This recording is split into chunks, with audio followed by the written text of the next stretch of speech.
The debate over pornography's effects on society, especially on young men, has resulted in intense political debate and has even led to several states declaring porn use as a public health crisis.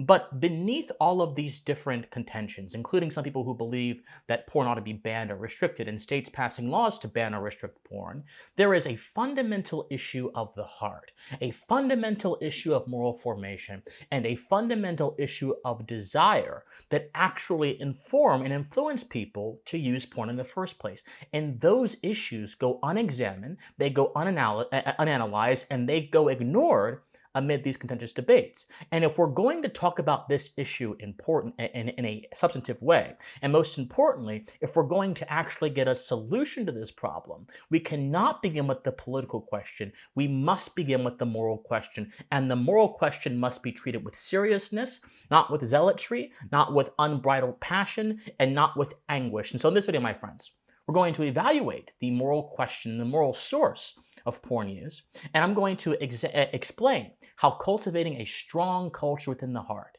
is a much more effective solution to this problem than political posturing.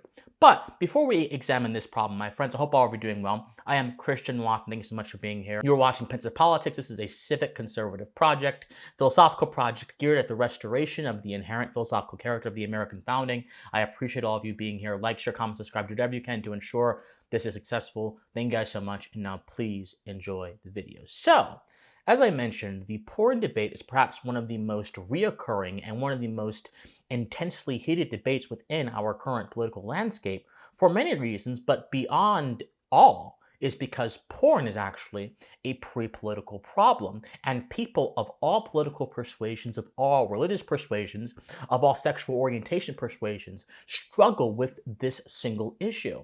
And that is not lost upon the legislators and politicians within society, who then take advantage of these very real problems and flatten them to serve a political agenda. And by doing so, they address the outward conduct that the problem seems to contain without actually realizing that the outward conduct of someone using porn is merely a symptom, not the cause of the issue. And this is my first problem with how the issue of pornography in American society and across the West more broadly is handled by people, is that it confuses effect. The solutions to this problem oftentimes confuse the effect for the cause. It will look at someone using porn and then it will then say, well, according to this study here or this study here, pornography is addictive, and it being addictive can then lead to a bunch of different problems. It can lead to physiological problems with then having erectile dysfunction. It can lead to familial problems with husbands and wives being set against each other because the husband or the wife, most times in these cases, the husband has a porn problem that just won't go away and he actually chooses it over his family. It can lead to financial problems with people just throwing their money into all these different things. And people will cite these consequences and then use those to inform political action and then use those to inform their perspective without actually understanding that you cannot meaningfully analyze any issue in terms of consequences solely. You have to ask, what is the origin point? What is the foundation from which those consequences flow? Because consequences can change depending on circumstances, but foundations never change because they are the stability, the stable anchor and rock upon which every issue arises. Therefore, a logical man, a reasonable man, a man endowed with common sense will understand that if you want to address any social issue, you must begin with foundations because you'll be able to address it across the board. And I think this is actually part of my complaint here. Within the political realm, there are two camps that have perspectives on pornography, and both of them ultimately miss the broader point. One camp says over here that the government ought to stay out of the issue of pornography and other personal issues, and due to that, they ought to not ban it or make laws regarding it. Well, people in this camp are addressing the political question at the exclusion of the moral question, and in doing so, they're committing a category error.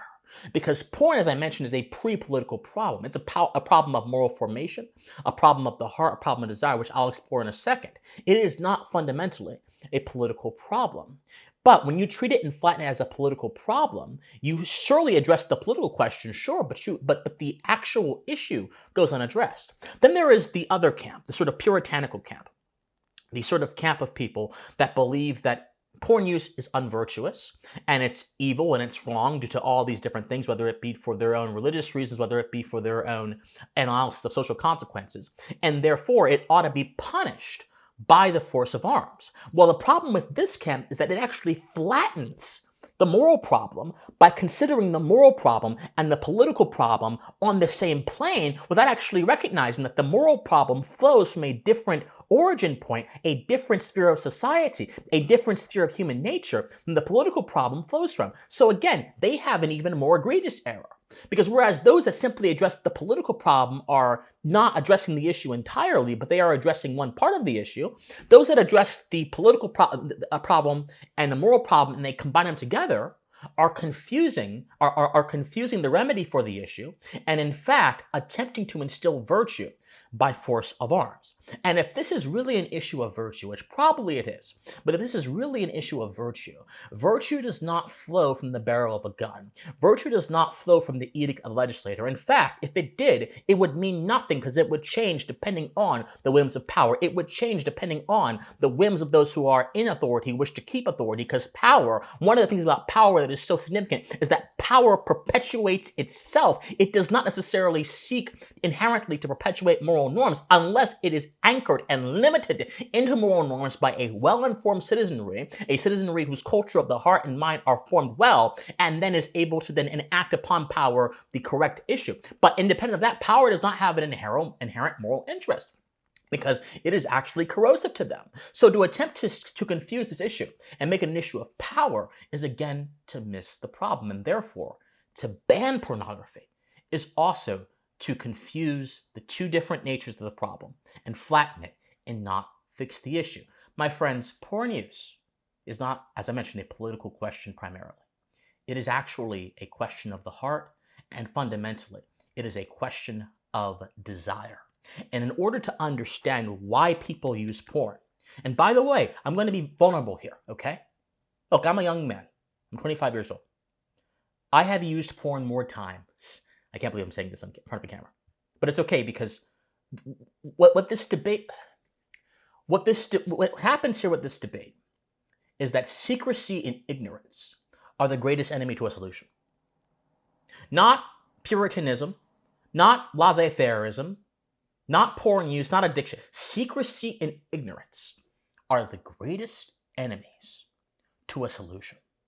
Secrecy and ignorance compel within certain people a desire to maintain appearances over a desire to be well-formed and substantively oriented towards a right moral standard. And secrecy and ignorance may create a dual split within people's posture. They may say in public, well, porn should be banned, but then they go home in the middle of the night, they're on their phone using it. And that then intensifies their anger, which influences their perception of the of the political question, while leaving the moral question and the issue unanswered. It's intensely personal. I have personally known people who in public oppose porn use, but in private, in the middle of the night, they're doing things they regret when the sun rises. Secrecy and ignorance is the greatest foe to fixing this problem. So let's break the secrecy and let's use the light of truth and understanding to beam forth down into the ignorance and dissolve it so we can actually have a solution. I have used porn more times than I want to admit over the years. In fact, it's a problem within my life, just like it's a problem in the life of many people. And for that reason, I think I have had an intimate experience, no pun intended, with the subject matter. And it's not an abstract issue. It's an issue that I think a lot of folks can relate to and understand what I'm about to say as it relates to the problem of desire. Because when you're young, your desire is much higher than when you get older, for obvious reasons.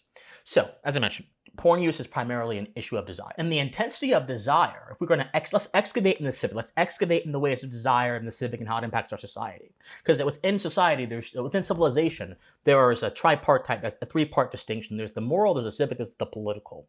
The moral is our duties and the principles that allow society to exist in the first place. Justice, fidelity, veracity. That is justice, the preserving of our property, possessions, covenants, promises, contracts, fidelity, the loyalty, the bonds of loyalty between people and their institutions and within society, which can allow social relationships to happen. Veracity, which is truth, not just the truth, but actually the pursuit and habits of a culture that seeks out truth, which is not just believing the truth, but is actually actively seeking. So to have veracity, you have to have an inquiring mind. That's the moral. The civic is the actual society where your institutions, your schools, your businesses, all of that exists. The political is derived from the civic. So we have to excavate in the civic and therefore excavate in the moral to actually understand this problem here of desire. So, desire is very intense, and its intensity is dependent upon two things. Number one, how we manage it, and number one, how we perceive it.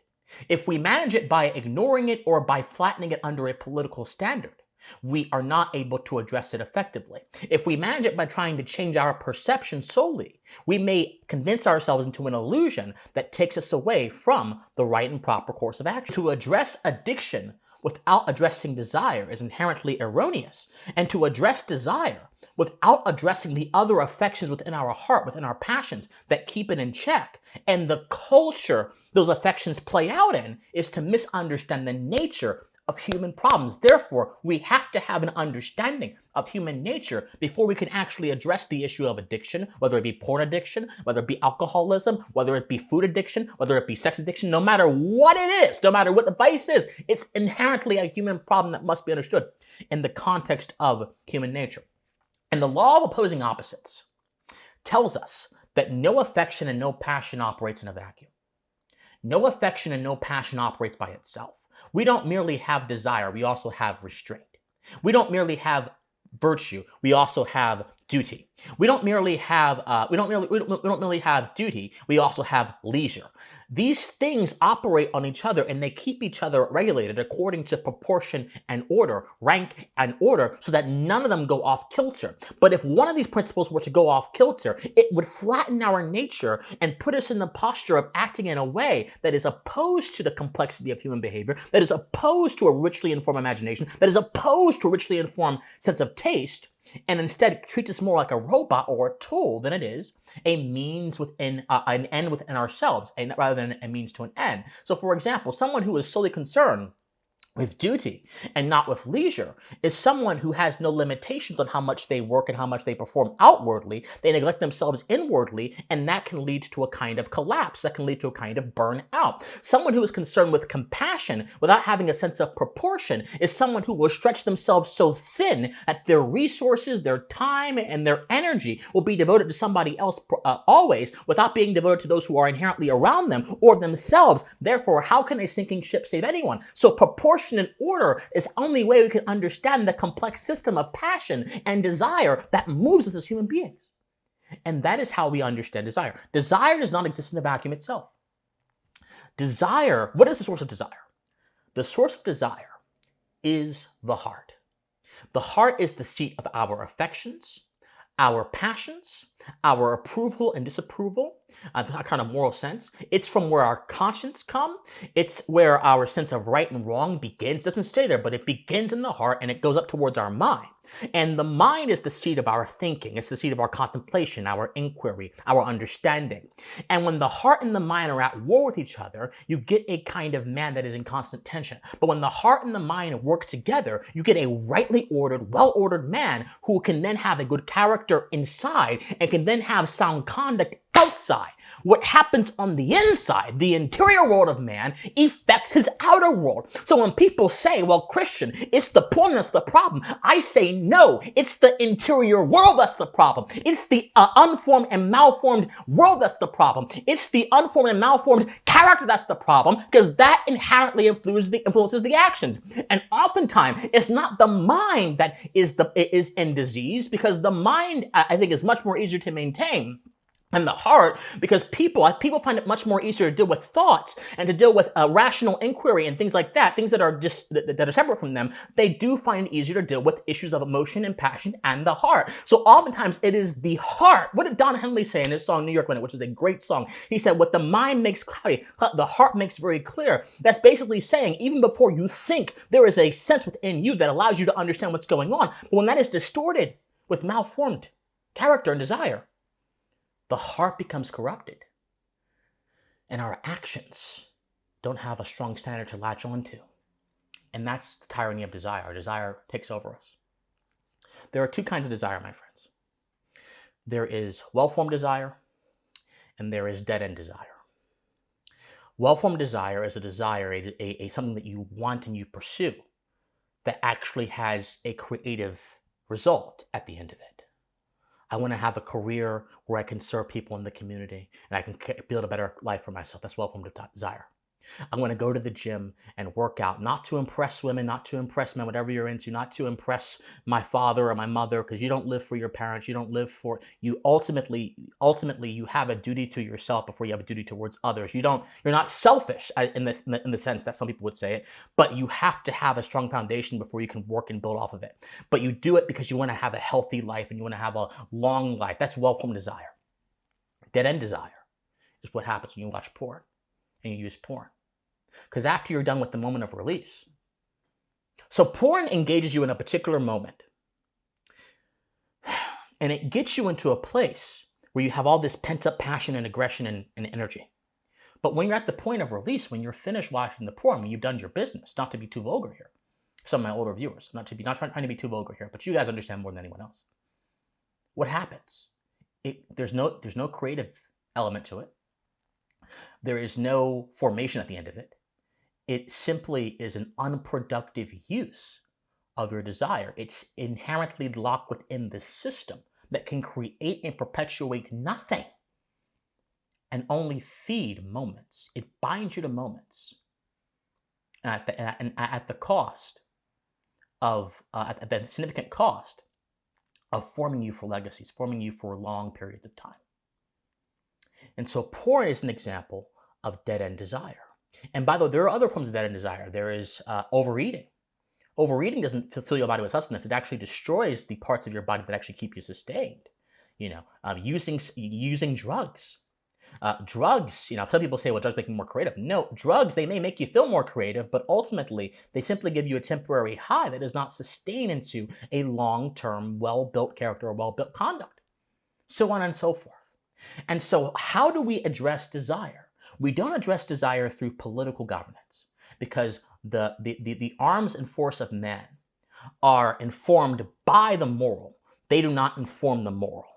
So, and since desire belongs to the realm of the moral within civilization, that then therefore means we have to keep the moral intact in order to make sure that power is just and that the people who are affected by power, who are governed by power, also have the standard of justice maintained for themselves. So it's not external power or external governance that addresses the problem of desire within the human heart. It is self-governance. It is internal governance. And that is how we get the solution to this problem, which is the culture of the heart. Like I mentioned, the heart is the center of our approval, our disapproval, our praise, all that kind of stuff. And in order to ensure all of those emotions and passions and affections and approval, disapproval, right and wrong are ordered right towards the betterment and refinement of man, rather than to his destruction and his breaking down, you have to have a culture of the heart where you understand what the right standards are, where you understand what the right affections are, where you put affection A that might be a little bit too intense under affection B, which helps, again, in terms of proportion and order, regulate that just to the right level, like a science, to make sure that it's working towards your good, not working towards your destruction. The culture of the heart is this regulatory framework that allows your heart to become an engine of refinement rather than becoming a tool of deceit. Because the heart can deceive us in more ways than one if we don't have it well ordered. So this culture of the heart requires, though, cultivation. It requires a decent and deep understanding of yourself and of your passions and desires. But when you can obtain it and you can achieve it, your passions and desires will become well-formed. and they will benefit, again, your rightly ordered behavior. And the dead-end desire will never go away because you can never be perfect. Man is not perfectible, but he's refinable. And if life is a constant process of dynamic refinement, which it is, then there's hope at the end of the tunnel. So the culture of the heart, which then tells us we have to not pursue a dead-end desire. We have to use our understanding, and we have to invest our attention into cultivating well-formed desire, so that when we have the temptation to go ahead and do things that are dead-end, like go ahead and overeat or watch porn, we have a stronger love, a stronger passion, a stronger zeal within our heart for things that are well-formed, which is why the biggest solution to dealing with porn and any kind of tyrannical desire ruling over your life is not necessarily to go ahead and hate yourself or to make a political campaign or to draw after all these different arguments in public square. No, it is to fundamentally invest time in the desires that lead to a long-standing creative act, element, end, goal within yourself, which will then subdue those that are dead-end and non-productive. So in other words, this leads to a strong moral imagination, which is our ability to imagine and divine the different ways that our behavior can be right and good. And this also leads to a strong taste, because if our moral imagination is good, our tastes, which are attached to creative elements, that also has the ability to be well-formed as well. So when you deal with porn use as an issue of self-governance rather than an issue of political governance, not only do you benefit yourself by quashing the dead-end desire, but you also, more importantly, benefit every other domain of your life in your understanding, and you orient yourself in a way to society, and you orient yourself in a way to the world that allows you to have a much richer, a much more beautiful, and a much more deeper understanding of it than if you had it in a flattened or a way devoid of complexity. That is the jewel, that is the goal, that is the ultimate end of this whole process of cultivating the culture of the heart. And a word on virtue, my friend, before I close. Many people may take issue with my opinion that you can't instill virtue through force because the ways of the heart are not the ways of the sword. The sword will never fix an impoverished conscience. I'll say that again. The sword will never fix an impoverished conscience. However, they may say, well, Christian, virtue is important and you can't really neglect that. Okay, I agree. But you can't have virtue without moral duty. Duty puts your conduct under a standard and says, according to this standard, you're going to act. That's all a duty is. Whether it be a moral duty, which is you acting according to a principle like justice or veracity or fidelity. Whether it be a work duty, you acting according to the standards that your boss and your employment contract points out. Duty simply regulates and makes intelligible actions. Virtue is an action that happens after duty is obtained. You cannot have virtue without duty, because if you have virtue without duty, virtue may very well become your own standard, and it may simply lead you to doing good more than you are acting right. To do good is fine, but you have to act right before you can do good, because if you do not act right, society cannot exist. Society is not sustained by do-gooders. It is better, as one of my favorite thinkers, Lord Kames, said, it is better for men to be just and honest, in other words, acting right, according to justice and being honest, than it is for them to be patriots and heroes, doing good. Because society can exist without patriots or heroes, although it would be a very poor place to exist in, and I want people to be patriots and heroes. But society cannot ever exist if it's full of liars, murderers, cheaters, and pillagers. That's not society. That's barbarism. That is a barbaric warring field. So, if you're going to have virtue, you must first have duty. So if you have virtue in the absence of duty, you don't actually get anything. And duty does not come from force, government force. It comes from an internal constitution within yourself. An attempt to ban porn is ultimately an attempt to instill some form of virtue into conduct by absence of the effect that it has to have, by absence of the framing, which is duty, without examining the cause. And so it undermines the very thing that allows virtue to come into place in the first place, which is a well-ordered frame according to duty. My friends, this is a very difficult topic, but it's a topic that many of us need to hear and many of us need to consider. And part of my own journey here, I made this commitment, is that as I publish this video, I'm going to do my very best to make an effort to actively stop watching the stuff that this video is concerned with. And I would encourage you all to take the challenge. Don't beat yourself up. Don't get involved in religious guilt or whatever. Don't do all that. I'm a Christian, but I don't do all that stuff. Even if you're not a Christian, even if you're an atheist, this applies to you. No matter what your sexual orientation is, this applies to you. No matter what your religion is, no matter where you come, this applies to you, because even beyond all that stuff, you are human, and the same principles that are within my physiology, within my DNA, are within yours, and they are binding on you, and they apply to you. We all feel desire. We all understand that. Don't get caught up in guilt or shame. Don't get caught up in beating yourself up and self-flagellation. Do not, because that leads nowhere but to a dead end. So as you have dead-end desire, you can also have dead-end posturing. And when you flagellate yourself, or when you beat up yourself for failing, your own failings, your private beatings, you're going towards dead-end posture. Don't do that. I'm making a commitment to stop. I would encourage all of you to do the same. Pursue healthy relationships. Pursue healthy monogamous, please. Don't get caught up in all of this multiple wives, multiple men. Please, just don't. Because it divides your energy. It defies the principles of limitation, and it makes it harder for you to undergo duties. The reason monogamy is morally important is because it actually is a training ground for moral relationships within society. If you can be committed and loyal and dutiful and have fidelity and have a just relation with one person, you will then understand and have the conceptual tool work to have it to other people, which then allows society to exist. That's why monogamy is the only permissible form of relationship. So please don't do all that other stuff. Have a healthy, committed, monogamous relationship and funnel your desires through there. Because not only will it be well-formed in that case, it'll have a creative element and end, and it will actually help you refine yourself, so long as that relationship is healthy. And the dead-end desire is not a way to do that. That's how we fix this issue. So should we ban porn? No. What we should do, however, is ban dead-end desire by regulating it under a strong culture of the heart, which can only be done by a strong sense of self-governance that the will is used to instill. And that can only be done by you. You have the power, my friends. You have the ability, my friends. And you have the strength. And I believe in you.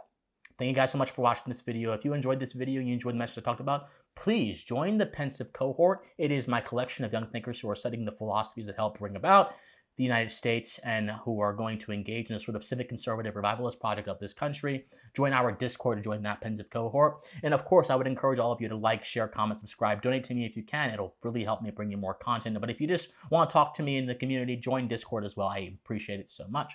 My friends, study history, study philosophy, excavate in the civic, excavate in the moral, study the ways of desire in the heart. Don't allow runaway passion to dictate your thoughts on important issues like this. And most importantly, my friends, you better stay pensive. Bye, guys.